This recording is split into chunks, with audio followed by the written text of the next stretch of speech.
खांदाड गावात एका अत्यंत दुर्मिळ प्राण्याचा पँगोलिन मांजराचा रात्री उशिरा 9:30च्या सुमारास काही तरुणांना दिसला।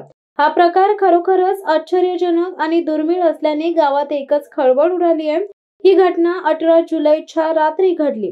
गावातील काही तरुणांनी गावातल्या एका घराच्या शेजारी असणाऱ्या कोपऱ्यात विचित्र हालचाल पाहिली। तेथे पाहणी केली असता ते एक वेगळ्याच प्रकारचे प्राणी असल्याचे त्यांच्या लक्षात आले। त्या प्राण्याची हालचाल आणि शरीर रचना पाहून त्यांनी तातडीने स्थानिक लोक आणि वनविभागाला याची माहिती दिली। वनविभागाचे कर्मचारी त्वरित घटनास्थळी दाखल झाले आणि त्यांनी सावधगिरीने त्या प्राण्याला ताब्यात घेतले। पुढील तपासणीत तो प्राणी पँगोलिन असल्याचे स्पष्ट झाले। पँगोलिन हे अत्यंत दुर्मिळ आणि संरक्षित प्रजातीतील प्राणी असून त्याचा आंतरराष्ट्रीय नैसर्गिक संवर्धन यादीत समावेश आहे।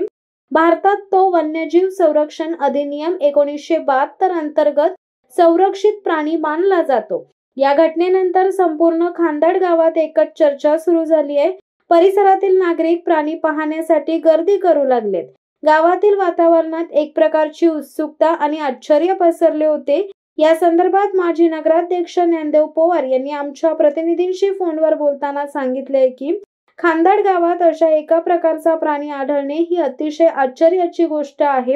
हे केवळ गावासाठीच नव्हे तर पूर्ण परिसरासाठी मोठी आणि महत्त्वाची ब्रेकिंग न्यूज ठरते। सध्या हा दुर्मिळ प्राणी वनविभागाच्या देखरेखीखाली असून त्याच्या आरोग्याची आणि सुरक्षिततेची विशेष काळजी घेतली जात आहे। लवकरच त्याला नैसर्गिक अधिवासात पुन्हा सोडण्यात येईल अशी माहिती वन अधिकाऱ्यांनी दिली आहे। यावेळी ज्ञानदेव पवार यांच्यासह खांदाड गावचे अध्यक्ष काशीराम पवार, पोलीस पाटील नथुराम पवार, प्राणी मित्र शंतनू कुवेसकर, वनविभागाचे कर्मचारी व ग्रामस्थ मोठ्या संख्येने उपस्थित होते।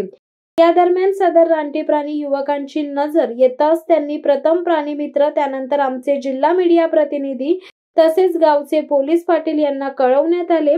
याबाबत युवक वर्ग यांनी दाखवलेला प्रसंग व दिलेला संरक्षण अन्यथा गावात शिरले असता भटके कुत्रे यांनी फस्त केले असते।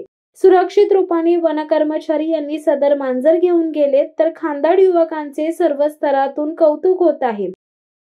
संध्याकाळी फेरफटका मारण्याकडे आलेलो त्या धन्वंत मंदिराच्या परिसरात एक वन्यजीव दिसला। तो परिचयाचा नसल्यामुळे आम्ही सगळ्या ग्रामस्थांना बोलवला। त्याच्यानंतर त्याची ओळख पटली की तो खवला मांजर आहे।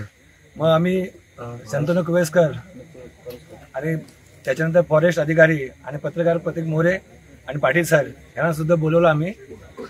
त्याच्यानंतर शहानिशा झाल्या आणि तो फॉरेस्ट खात्याकडे स्वाधीन केला आम्ही। शिवसत्ता टाइम्ससाठी नरेश पाटील, मानगाव। दे धडक बेधडक वृत्त देणाऱ्या आपल्या शिवसत्ता टाइम्स न्यूज चॅनलला लाल बटन दाबून सबस्क्राईब करा आणि बेल आयकॉनला क्लिक करायला विसरू नका।